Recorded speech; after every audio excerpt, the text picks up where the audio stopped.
फिर सब भाइयों को राधे कृष्णा। बरसाना की तरफ से, धाम की तरफ से आपको प्रणाम। धाम में धामी, नाम में नामी, दोनों एक ही पावर है। अनंत ब्रह्मांडों का स्वामी मान ले धाम को धामी, नाम को नामी, तो आनंद कभी टूटेगा नहीं है। उस दिव्य जगह पे मैं हूं, अनंत ब्रह्मांडों में जो जगह नहीं है, वैल्यू मान ले। तो एक भाई है, उसका नाम है राम प्रताप। तो उसने कहा जी, एक भगत कैसे जाने भगवान से कितने % प्रेम हुआ है।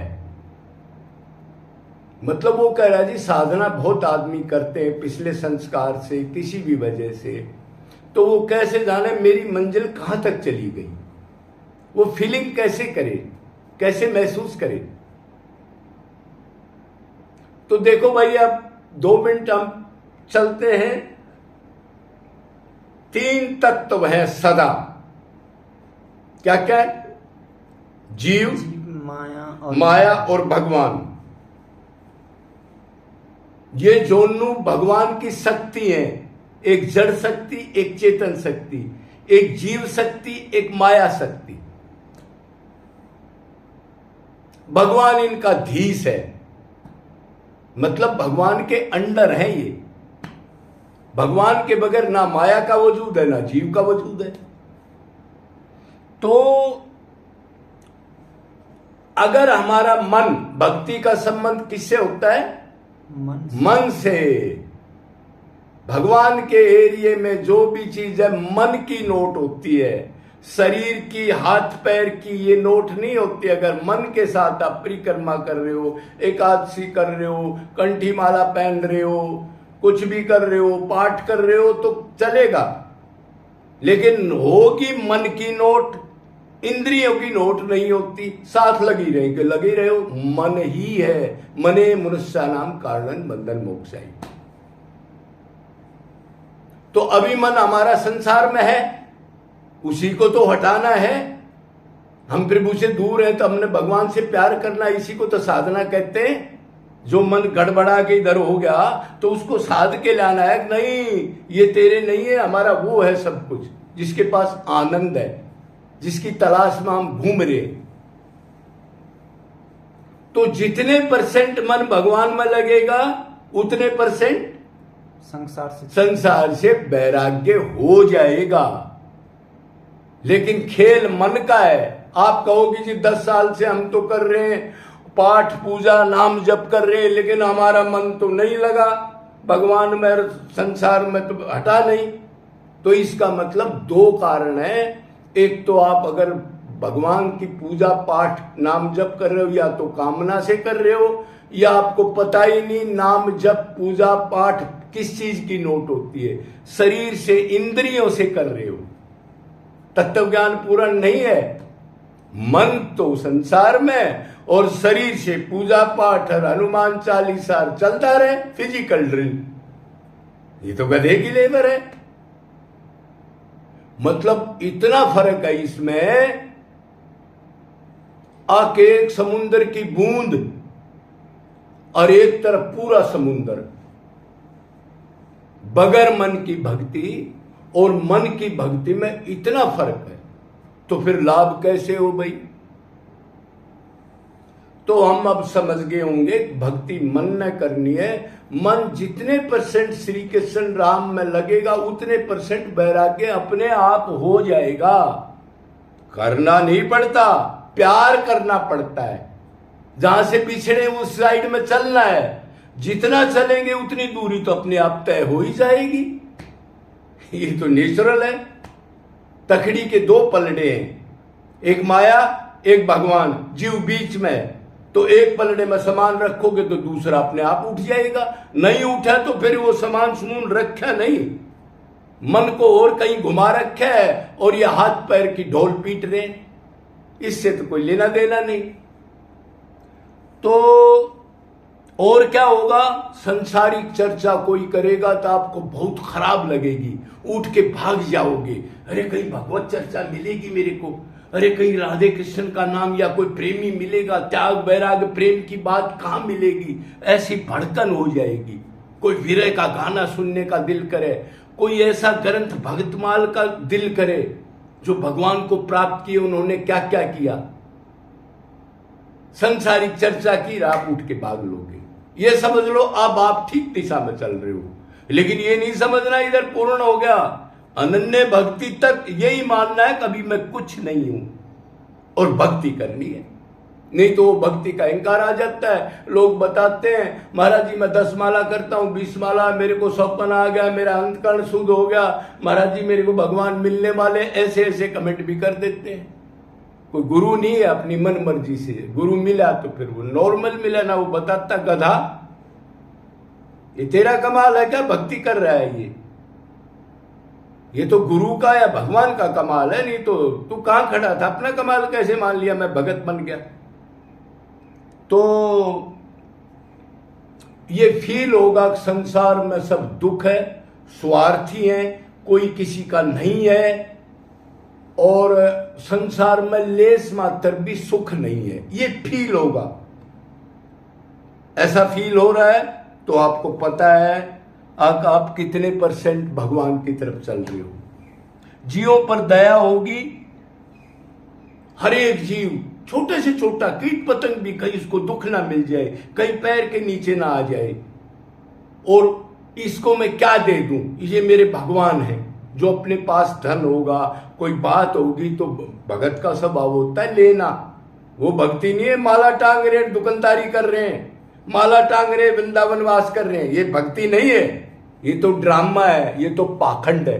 देने की इच्छा, लेने की इच्छा ना हो कभी सपने में भी, तो धन की अटैचमेंट बहुत कम हो जाएगी। क्यों, आपने भगवान से ये धन की अटैचमेंट में आपका मन अशांत होगा, सोचोगे मन हट जाएगा, इसलिए इस गंदगी से दूर होने लग जाता है जी।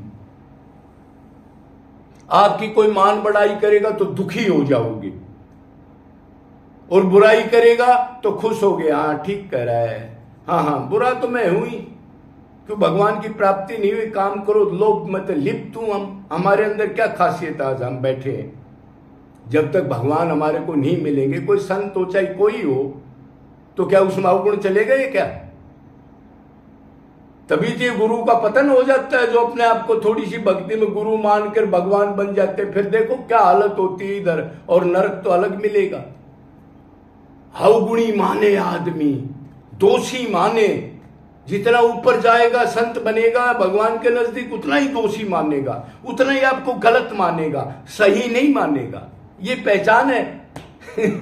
आजकल उल्टा हो रहा है, थोड़ा वो आ गया गुरु बनाओ, चेला बनाओ, आश्रम बनाओ, दुनिया इकट्ठी करो, और फिर कोई वो निकालो, यात्रा निकालो, फलाना निकालो। अरे वो तो दोषी मानता है अपने आप को। अच्छा जी, तो अगर कोई आपका अपमान करे तो बहुत कम फीलिंग होगा। पहले आपको शुरू में भक्ति में लगोगे तो किसी ने अपमान किया, आपको एक दिन फील हुआ, फिर आपकी भक्ति बढ़ गई 20%, किसी ने अपमान किया 2 घंटे फील हुआ, फिर आप चले गए भाव भक्ति पर, मतलब 60% 70% भक्ति, तो अपमान किया तो 5-7 मिनट अपमान फील हुआ, बाद में आपने छोड़ दिया। क्या चिंतन करना है, अपमान तो जीवात्मा का कोई कर ही नहीं सकता, इसलिए अपना टाइम क्यों बर्बाद किया। गुरु ने ऐसे कहा था, एकदम उस चिंतन को काट दिया और भगवान में लगा दिया, ये भावना आएगी। अपने लिए दूसरे की सेवा नहीं चाहेगा कभी भी। जो आजकल कह रहे हैं ना, रसोईया अलग हो, ड्राइवर अलग हो, और महाराज का बेड वाला अलग हो, एक ऊपर वो ऐसे करते हैं, वो लेते हैं, क्या बोलते हैं उसको, वो झाड़ू सा मारते हैं ऊपर बालों का। ये नहीं होगा उसके अंदर। अपने लिए किसी को नहीं चाहेगा, और कोई दूसरा जीव होगा उसके लिए अपने को कुर्बान कर देगा। बहुत गहरी बात बता रहा हूं, मतलब इतनी दीनता होगी, तृण से ज्यादा नीचा, वृक्ष से ज्यादा सहनशील, दूसरे को मान दे, खुद अमान्य रहे, मान ना चाहे, प्रारब्ध के दुख सुख को बिल्कुल भगवान का प्रसाद समझ के सहे। कैंसर हो गया, बेटा मर गया, फलाना हो गया, धन लूट गया, क्या कह रहा हूं सुनना। कदे कोई भगत मान रहा हो अपने आप को। कृष्ण भक्ति के अंदर इतने लंबा घेर देता है, तभी तो ये लोग धर्म कर्म में आ जाते हैं। शुरू में भक्ति, फिर आश्रम बनाओ, गौशाला खोलो, और ये अनाथ आश्रम और वही लौकिक कर्मों में आ जाते हैं, टूट जाते हैं। तो दूसरे के लिए, सेवा के लिए तैयार रहेगा, इतनी दीनता आ जाएगी। नाम गाम पद प्रतिष्ठा से अरुचि हो जाएगी। आपका कोई नाम ले तो करे मेरा तो ये नाम नहीं है, मैं तो आत्मा हूं। किस चीज का नाम ले रहा है? मतलब आत्म लेवल पर पहुंच जाएगा। मैं आत्मा हूं, मैं शरीर नहीं हूं, पक्का ज्ञान अंदर हो जाएगा उसके। तो ऐसे ही हम जब बढ़ते हैं तो 60% जितने परसेंट मन लगेगा, 60% लग गया तो 60% बैराग, 70% हो गया तो 70% ये चीजें आ जाएंगी, 80% हो गया तो 80% आ जाएंगी। और जब 60% मन लग जाएगा, माम एकम शरणम व्रज, भगवान ने कहा ना, सब धर्मों का परित्याग कर दे, शरीर के धर्मों का तू आत्मा है, निरंतर मेरे में मन बुद्धि लगा दे, भूख तड़फन मेरे लिए रो। जब निरंतर मन लग जाएगा, पूर्ण शरणागति हो जाएगी, तो पूर्ण वैराग्य हो जाएगा। अब समझ के कैसे कैसे कैसे कैसे कैसे जा रहा है। पूर्ण दीनता आ जाएगी। अपने आप को दोषी मानेगा, बिल्कुल नीच मानेगा। प्रवचन तो बड़े बड़े दे देगा, आनंद में रहेगा, ज्यादा भीड़ को लाइक नहीं करता। वो कोई भूख वाला आ गया उसको बताएगा, बाकी आनंद में रहेगा। जिसको आनंद मिल गया, जिसको नहीं मिला वो घूमता रहेगा चेले बनाने के अंदर, पॉपुलरिटी करने के लिए अपनी। तो फिर जब ये हो जाएगा तो गुरु, अगर उसका श्रोत्रिय ब्रह्मनिष्ठ गुरु है, मतलब भगवत प्राप्त गुरु है, तो वो स्वरूप शक्ति डालेगा। अंतकरण शुद्ध होने पर आंख कान नाक जीभ त्वचा पांचों ज्ञान इंद्रिय मन बुद्धि को दिव्य कर देगा। और फिर भगवान के दर्शन, सपरस, उसकी दिव्य सुगंध, सारी चीजें आप मिल जाएंगी सदा के लिए। मालामाल, दुख निवर्ती, माया निवर्ती, आनंद प्राप्ति, ये 1 सेकंड में सब कुछ हो जाएगा। उसी को मंत्र दीक्षा कहते हैं। जो आजकल पाखंड है, ये मंत्र दीक्षा नहीं, साधना करा के उस टाइम मंत्र दीक्षा दी जाती है, करंट लग के माया चली जाए। बोलो वृंदावन बिहारी लाल की।